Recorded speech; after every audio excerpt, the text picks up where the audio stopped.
สบายดีพ่อแม่พี่น้องมาเด้อมื้อนี้กินข้าวอันนี้แม่นนะต้มแกงไก่ตำมะฮง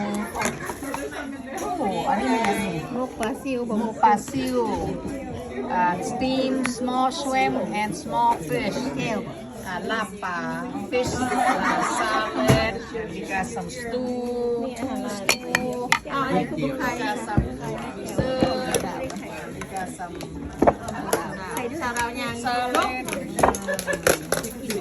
some rib yay good อันนี้แมนขนมข้าวขนมบัวลอยพ่อแม่พี่น้องมาเด้อมาสิเทใส่แบบนี้นะขนมบัวลอยอุ๊บส์ล่ะสวยเอาอันนี้เพนี่ให้เนี่ยดูได้จ้าขอบใจขนมบัวลอยนี่นะให้มันลอยในน้ำเนาะ มันจะลอยจะจมหรือเปล่ามันหลายนะ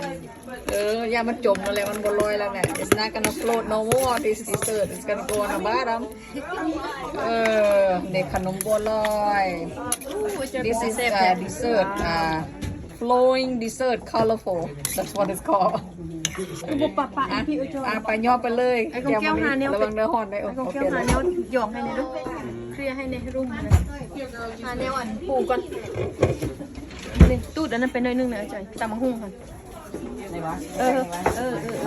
ขนมบัวลอยนะ ขนมบัวลอย บัวลอยเจ้าเพื่อนย่าบะไหนบ่แม่นคาราบาวได้นี่มีแต่เพลงคาราบาวป้าจอย แซ่บเนาะ ข้าเจ้าเห็น ขั้นบักโดนนึงล่อมันอันนั้นมัน so good มันจะ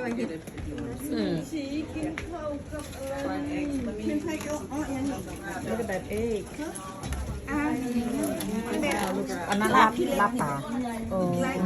ลาบปลาเรื่องคือสบายดีไหมกูHow are you I'm interested in this one ข้าวละโซ่